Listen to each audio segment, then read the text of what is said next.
You're watching Around Town with Henry Dormann.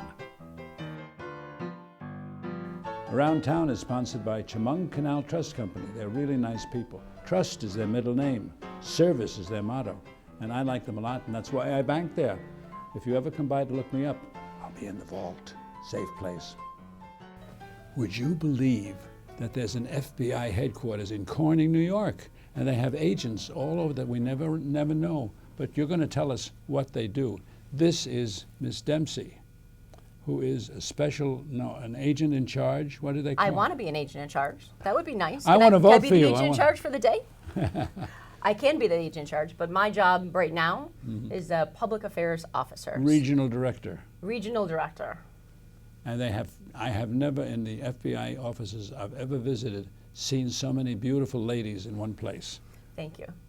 She came from Buffalo to be interviewed here in Corning, and I was amazed at all the things the FBI does that we don't really know about. So I asked her if she would tell us about this. But first, I have to tell you my FBI story. Okay, I can't wait. Years ago, I was vice chairman of an organization of which J. Edgar Hoover was the chairman. It was an honorary group. And he was going to send me an autographed picture. And I said, wow, I got an autographed picture from J. Edgar Hoover.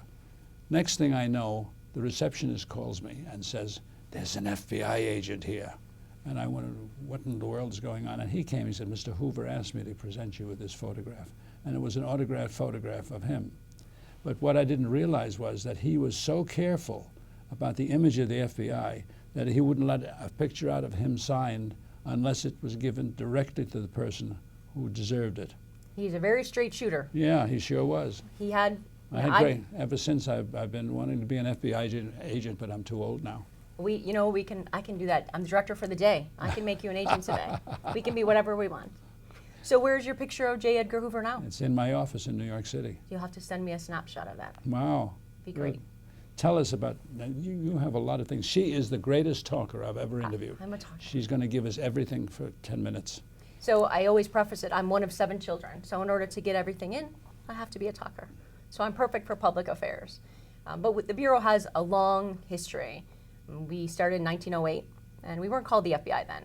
But we have a long history. We've been around for years and years. And I think people, their understanding of the FBI is what they see in television and in movies, or when they meet Edgar or J. Edgar Hoover, or they see his signed photograph. But I think when people think of the FBI, they think of the olden days, bank robberies. They think of jewelry thefts. They think of espionage, the Cold War. They think of those harder times in the 60s and the 70s with civil rights issues. But the Bureau's been around forever, and ironically, I think we work a lot of the same things today that we worked over 100 years ago. Crime has evolved with technology, but the reason for crime, I think we can agree, is probably greed, position, posturing, probably self-serving, maybe stature of people. Public corruption is a perfect example. We've always had public corruption. Way back, I'm sure, thousands of years ago. So the Bureau works public corruption. We actually have a mission statement, like every good agency would have. And the mission of the FBI is to protect the American people and to uphold the Constitution of the United States. Very basic. You sound like the president. Sounds easy. What is your favorite crime? My favorite crime to investigate? Probably. I have to think about that. Well, honestly, I think in the FBI, our favorite crimes are the ones that we can solve quickly and that we can really, honestly, help the victims of whatever crime that may be. Is she good? Is she good? Whether it be a financial crime or kidnapping. I mean, I work also on the evidence response team. We process crime scenes. So I was in Boston for the Marathon bombing. I was in Yemen when the USS Cole was attacked. And it's always sad when you're working on a large crime scene, but you do feel that mission-oriented, that pace of something bad happened. We can't change it, but we can help it. We can move it along. We can figure out who did it, why, prevent it from happening again. And they're always victims, whether it's a plane crash and you want to find something in the remains to give back to that family, whether it be, a wallet or a picture or, an item that was important to them. You have one interesting thing to me about the FBI. You, through all these years, have gotten, it's a bad way of putting it, have gotten away without having a blemish of any kind. How do you do this being a government agency which is always under criticism for one thing or another, but not the FBI?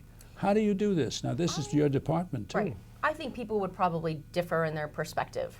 Not that your perspective isn't perfect, but I think other people have different opinions. There are people who I've met over the years who feel slighted by the Bureau. Think of back in the 50s or the 60s, the Martin Luther King Jr. Times, where people felt that, we may have investigated people improperly. Before 1967, it wasn't illegal to wiretap anybody. But if you ask the regular person, they'll say it was illegal. 1968, the U.S. Supreme Court made some decisions that said that there's an expectation of privacy in communications and that it's illegal to wiretap. But before that, there was no law on the books that said it.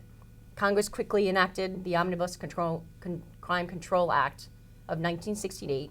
They legislated how to legally intercept communications. So the way the Bureau works is if we make something that maybe isn't a popular decision in an investigation, the court system maybe reviews that and doesn't like it, doesn't think it's constitutional.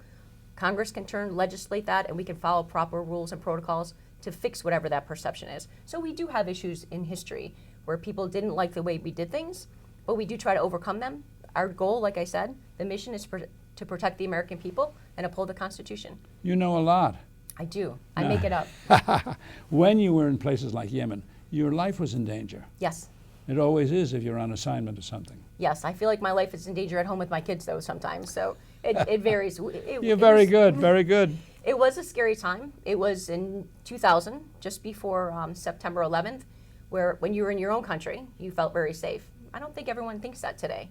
But when you're overseas, especially in certain regions of the country where the United States isn't favorably looked upon, as a woman, as a female, I think as an American, I think we all, people who travel the world, sometimes feel that maybe kind of looks and fear of not being liked just because where we're from.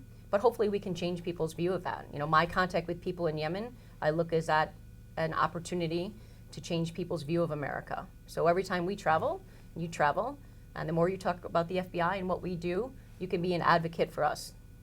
You really love what you do. I do. What do you like most about it? I think people. I'm a people person. I enjoy people. It shows. And like I said, we're mission oriented. We have priorities, and all of those priorities are to serve. It's a position of service, right? We serve the people that we live with, my neighbors, my children's teachers, my parents, your children, your brothers, your sisters, your hairstylist, your banker. I mean, we serve everybody. So it is a strong mission, but it's one that I think you can be proud of. When you think of your job, it's kind of a job that you're proud of having, and that shows. What should everybody who's listening in and watching this know or do with the FBI besides join? I was going to say join, so that last, you got me on that last one. I think, well, I will pitch that. FBIjobs.gov. There is, just yesterday, they posted an investigative analyst position where they're going to recruit thousands of people to apply for analytical positions in the Bureau. So people should think about serving their country, whether it be through applying to the FBI or through the military or, as a physician taking care of people in their community. I think that what I like about the Bureau the most, and I think that the most important thing of what we do, is to get people engaged in what we do. You don't have to join the Bureau, but as a private sector company, you can learn more about what the Bureau does in Corning, New York. And as a private sector industry, when you have an intrusion into your cyber network and you recognize it, call the FBI and tell us so we can investigate that. We learn more about it. We're not going to take your information. We're not going to share your information. We're very careful about confidences. We don't want businesses to be worried about us exposing maybe some vulnerabilities that they have. But we want people in the community to support us. Multiple different factions, whether it's community advocates, not-for-profits, come and talk to us about gangs and how we worry about children being involved in gangs and how they can message for us to people they work with in the community. How do they reach you? Do they call you up or you have a website? Well, it's beautiful. The FBI has offices in 56 different cities in the FBI's U.S. footprint. So we're throughout the United States. We have 56 offices, and then those 56 main offices, like here it's Buffalo. Then Corning is a satellite office from Buffalo. We have 380 satellite offices. And then in this digital age, just go onto the FBI.gov site and you can send us a tip. You can reach out to an applicant recruiter. You can reach out to me, the public affairs person. That's, you know, my number is online, and ask us to come talk to your school, your company, anything that you have an interest in. We can talk about, because we're in the business of talking to people. The Bureau, since day one, out talking to people, conducting interviews, reaching out, liaison, law enforcement liaison. Down in Corning, our office has a great liaison with, you know, Elmira Police Department, all the plethora of sheriff's offices that are around here, and chiefs and police departments. We cover 17 counties. I think you cover everything pretty well. Thank you. It was very Thank you delightful very much. to meet you. Didn't have to do any work at all. It was easy for me. I always wanted to end an interview like with the FBI, saying something like, "Stick 'em up," but I'm afraid of what might happen to me. You never know. We'll see you soon. Around Town with Henry Dormann will return in a moment. Life, it never stops moving. Getting from here to there. Managing long hours at work. Juggling a busy home. You need a bank that keeps up. That's Chemung Canal Trust Company. Bank online. Bank with our mobile app. Deposit a check with your smartphone. Open an account at Chemung Canal and bank with us anywhere, anytime. Chemung Canal Trust Company. Member FDIC. Equal housing lender.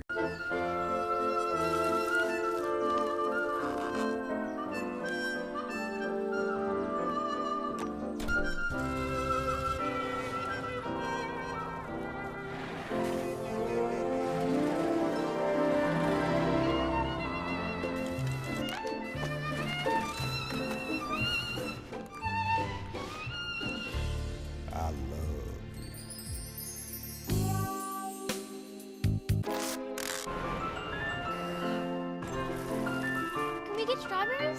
Okay.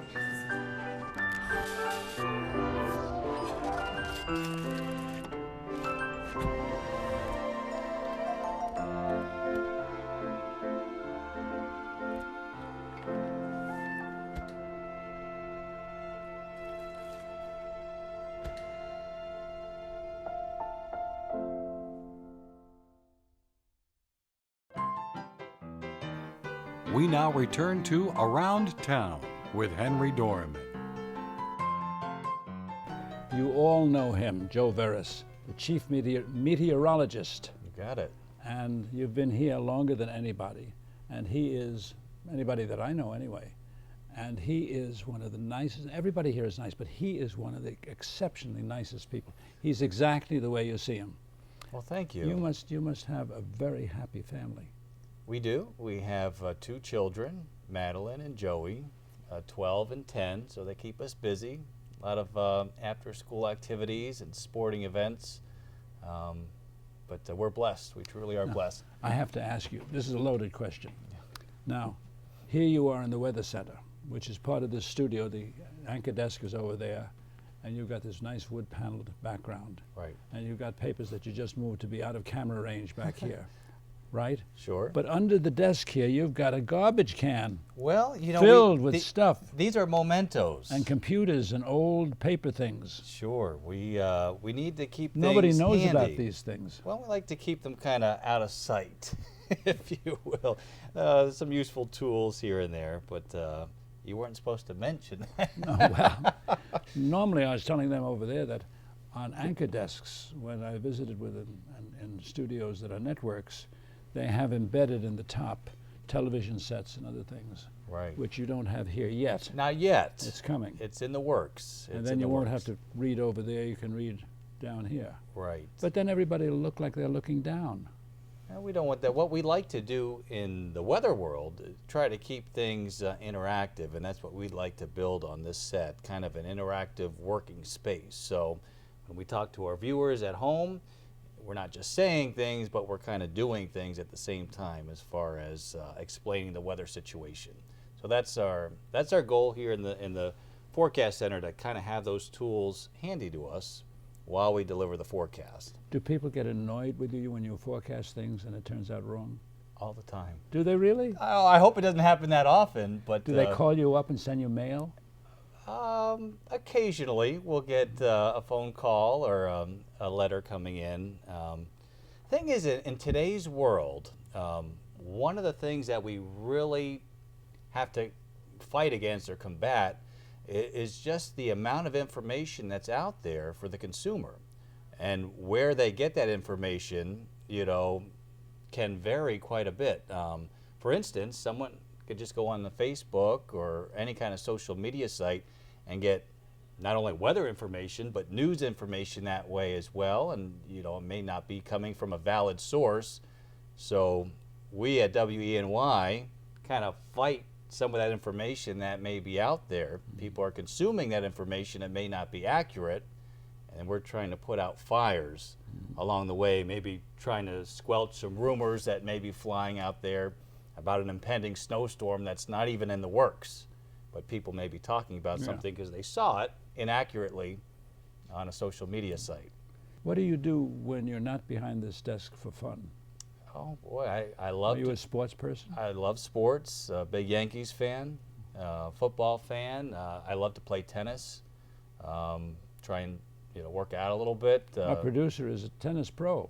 And you should play with him and make a bet because he'd win. You think he would win? Yeah. Oh, well, I think maybe we should make a bet. That would be fun. We could try that. Yeah. That would be, and then that could be in one of your future segments. That's right. Yeah. We could interview both of you. Right. No, that would be fun. Is there something that you've been here a long time?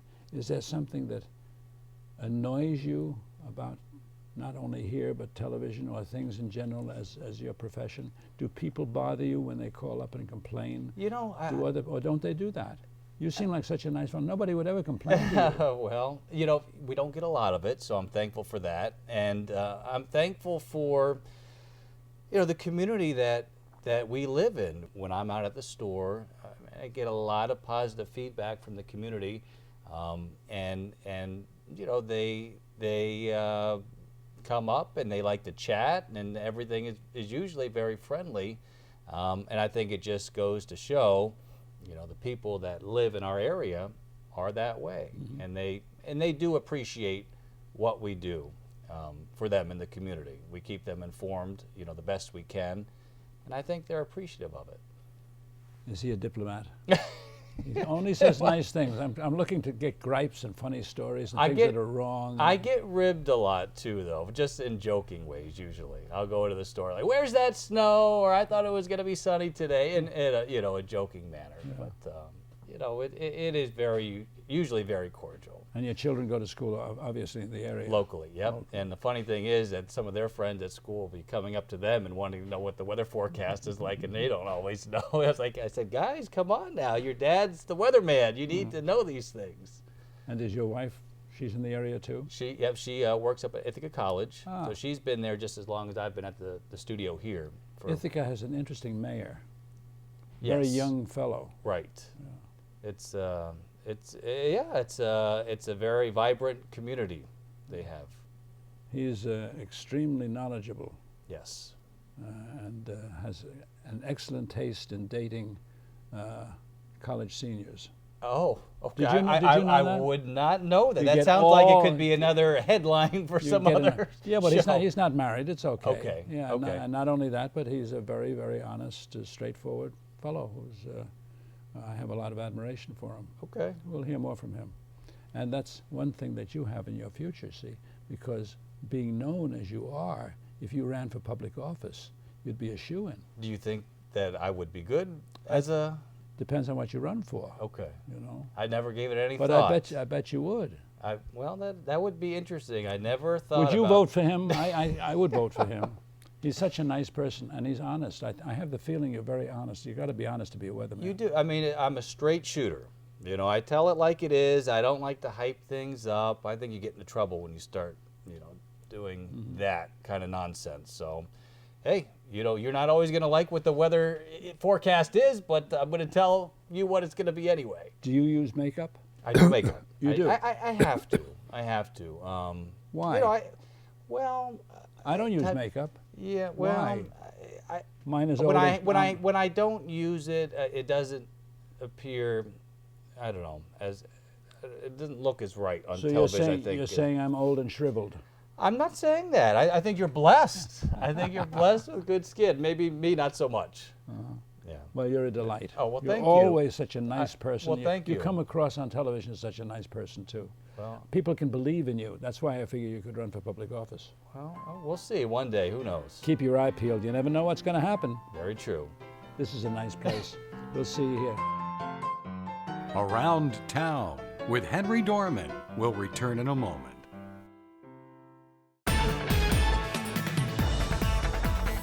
News happens every minute of the day. When you see news happening in your area, call the WENY tip line or email the newsroom directly at news36@weny.com. Breaking news, weather alerts, and more on the WENY live stream. Some active weather alerts across the viewing area. Rain was coming down sideways. Keep up with breaking news and developing stories across the Twin Tiers. 400 people are being charged. You're watching WENY. WENY News brings you a live stream of our newscasts every day. Check out WENY.com/live and our mobile app. Visit WENY.com/live or download our app today. Life, it never stops moving. Getting from here to there. Managing long hours at work. Juggling a busy home. You need a bank that keeps up. That's Chemung Canal Trust Company. Bank online. Bank with our mobile app. Deposit a check with your smartphone. Open an account at Chemung Canal and bank with us anywhere, anytime. Chemung Canal Trust Company. Member FDIC. Equal housing lender. We now return to Around Town with Henry Dormann. You want to go out at night to a really fun place. We are at the Brute in Hornell.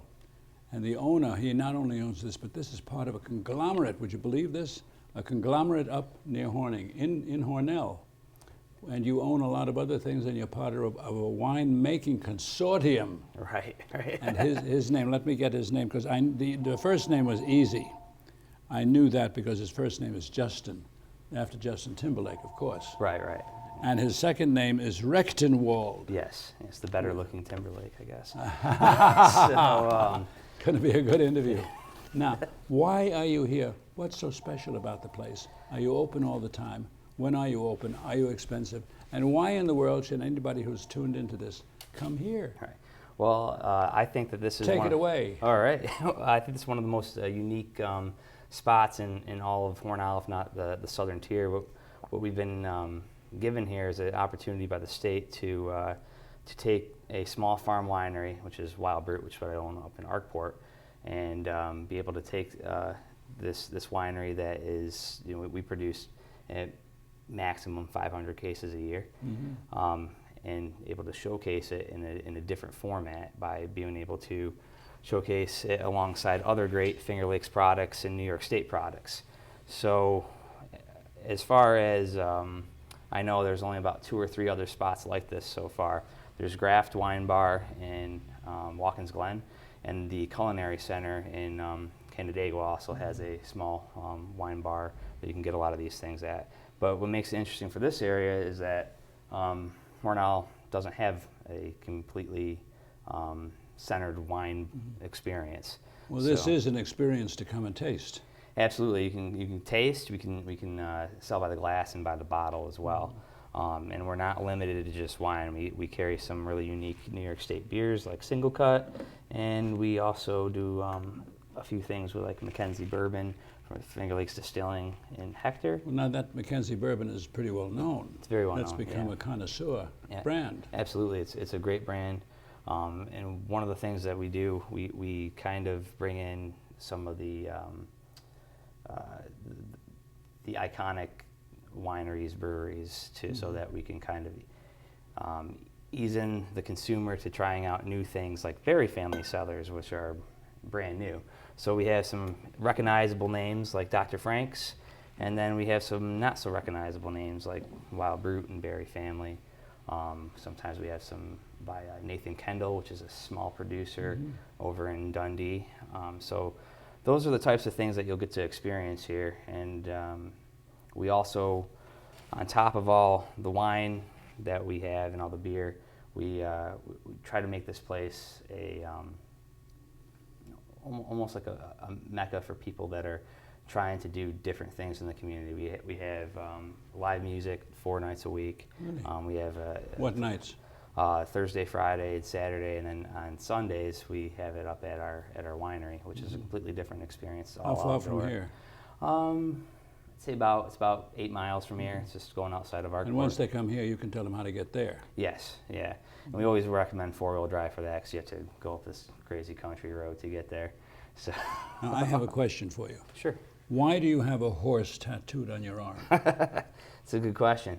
I'm sure my parents asked the same things a million times over. This was actually ties into the name Wild Brute too. When we were looking at different names for the winery, for the bar, we dabbled around with a lot of different things. So I do all wild fermentations on my wines, so we don't add. You do it yourself? Do it myself. Yep. Really? So this is our brand here. These two here. Everything's wild. That's fermented. why they're in the front. That's right. So we won't add any yeast. It's all natural flora from the atmosphere that's fermenting the wines, and we do a pretty minimal minimal intrusion, and almost like an ancient form of winemaking. You're kind of a just let it connoisseur. go. We're trying to get that way. That's for sure. What in the world made you do this? I started off at Dr. Frank's winery, and I actually remember you guys coming down and doing a segment in the sparkling wine cellar. Back to Constantine or Yep. to the Sun? I was under Fred at the Fred, time. Yeah, worked in the sparkling wine cellars, and so that's where I got my start. And I went to Cornell after that to do the viticulture and enology program. From there, went on to California. Worked at a couple of spots out there, came back and started working with Element Winery, which is in Arkport as well, and they're owned by a master sommelier, and they also. So when people come here, they can really get an education as well as a tasting. That's our you're here that's our most main of the goal. time. Yeah, I'm 100% of the time. Yeah. So you're kind of a professor. That's knowledge. what we're trying to do. You know, we are a bar, but we are also trying to bring an educational spin on it. But you didn't tell me why you got the horse. Oh yeah, so that goes back to that. So coming up with a name, why ought we get the wild ferment? Brute, we were like, okay, I started in the sparkling wine cellars, so I wanted to have something that came back to sparkling wine even though we're not making it. So we'll use the word brute, but we don't want to confuse people. The other part of it is we have a funny farm of animals I grew up on, and my parents were always rescuing these horses and stuff. So, this is supposed to be a replica of a horse that I had growing up. And like, okay, how is that going to tie in the name? Well, the name for animal is Brute, and maybe so that kind of goes in there. There's nothing like real special about the name other than the wild ferment. But we thought it was catchy, it was fun, and we could also throw a motorcycle on there, and you can go either way with it. You're a very imaginative guy. Try to be, you got to be anyway. I came from a funny farm too, but they let me out. Right. Had to get that in. Now, is there anything else about when you're open? Yes, We've really gone into that. We're open Thursday through Saturday down here, 11 to 11. We do a rotating list of foods that are available. So you can eat here too? You can eat here, absolutely. It's never going to be the same menu, which is kind of fun. Mm-hmm. One of our only staple things, but even the staple thing changes day to day, is we have a farm board, which is essentially an elaborate cheese and charcuterie board, but the contents of what's on it every day change. Well, I thank you very much. Thank you. I will be by to taste the cheeses. All right, that sounds great. Ask for Justin. Yes. Not Timberlake, the other one. The better looking one. The better looking one, yeah. We'll be here watching for you.